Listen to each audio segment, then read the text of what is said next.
Hey everyone, so I wanted to do this new thing where I just talk about the books I've been reading the past couple of weeks, start some conversations about what we enjoy, um, recommendations, and things like that. So recently I finished my reading of this book, Gargantua and Pantagruel. It's kind of one of those literary classics by this dude named Francois Rabelais, who's actually a French doctor.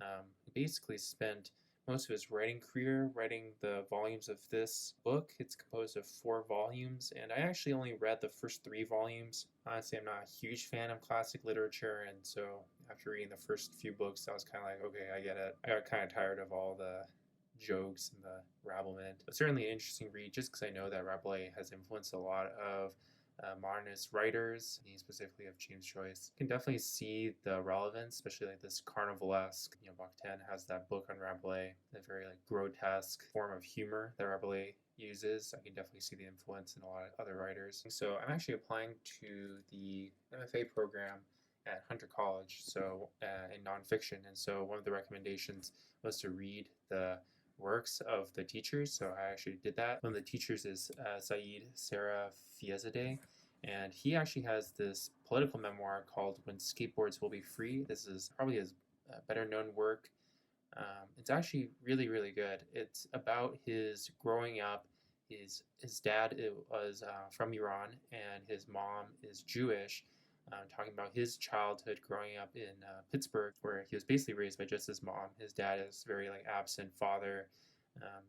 Both of his parents were devoted members of the Socialist Worker Party in America, and so talking about how that influenced his life, his beliefs, his experiences, especially how they affected him later in life. I just really think that the dynamics, especially between the author and his mom, and then with his dad, are just so interesting. I think for anyone who's really interested in political history, especially in America, this is a good one to read. So the other book I read by Said is his work of short stories called Brief Encounters with the Enemy. I think definitely his fiction is weaker than his nonfiction, but I still enjoyed this book. He's kind of like Murakami in that most of his short stories are very similar. The narrator is basically the same guy, someone who is very despondent, really likes to objectify women, just came back from the war. These kinds of guys who feel like they should be in a noir movie, but really they're just regular working class dudes. So would I recommend this? Probably not. But if you are a fan of Murakami, or that kind of more like sad, morose, very terse style of writing, then I think that you would enjoy this one. The other professor from Hunter College that I've been reading is Mychal Denzel Smith. He wrote this memoir called Invisible Man, got the whole world watching. I think it's a really great book. I really like his references to all the thinkers that have influenced him. It's really interesting because a lot of those people I read too in college. So it's interesting to see his take on that and how those kind of incorporate into his own kind of intellectual life. I really thought it was interesting his relationship to Obama. He, I believe, went to college when Obama was first elected. So it's interesting to see his thoughts on that. Mychal Smith also only wrote 2 books. This one is actually his newest book. It came out, I believe, in September of this year. It's called Stakes is High: Life After American Dream. It's kind of a weak, I wouldn't say exploitative book, but he kind of just writes very general essays, commentary about, the culture wars, Donald Trump. It's not the best just because he doesn't do a lot of journalistic work. He doesn't do that much research. Kind of feels like, he's just having a conversation with you and kind of just saying the things that are on the top of his mind. But overall, I think it's an okay read. Although I think that if you're pretty up to date with what's going on in the news, I don't think you're really going to learn anything. Just something that I'm reading currently. I'm going through this memoir called The Yellow House by Sarah Broom. It's actually a really interesting method that she's doing where she's kind of constructing the people in her lives like on a map, going through the 3 generations of her family that she has access to, just going person by person and trying to reconstruct the family through those person by person chapters. And although I'm only about like 100 pages in, I think the writing is really strong. You get lots of whispers of James Baldwin, so if you're a big James Baldwin fan, this is a really good memoir for you.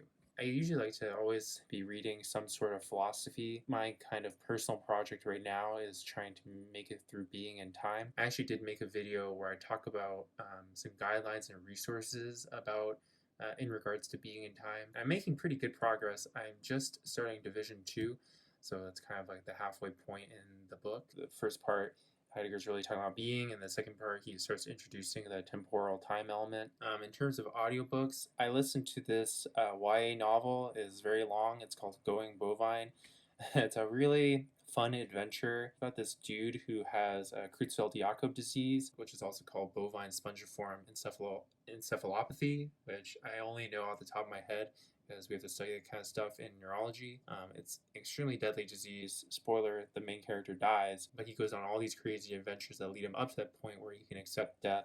And it's kind of a parody of Don Quixote. You know, a lot of these YA novels like to do that, or they incorporate some famous classic into the narrative, into the main character's development, and this kind of goes into that vein. I would not really recommend it. I don't think the payoff is that great for how long it is, but it's an interesting concept, and I think it's fun. The idea is fun. The characters are a little bit forgettable, but I think if you're kind of like in your teenage years, this is a pretty good read. And just another thing, just because I've been thinking a lot about Elaine Scarry's The Body in Pain for a project I'm doing, I did end up reading her short book, which is really just a very long essay called On Beauty and Being Just. I think this is like mandatory reading for anybody who's interested in aesthetics. She just has a really nice way of incorporating poetry with real life things, with philosophy. In many ways, you can see how she has inspired this huge movement of writers, like with Maggie Nelson being foremost in my mind. Okay, so I hope you guys enjoyed that. Let me know what you guys are reading. I'd be really interested, especially in any recommendations based off what I'm reading currently.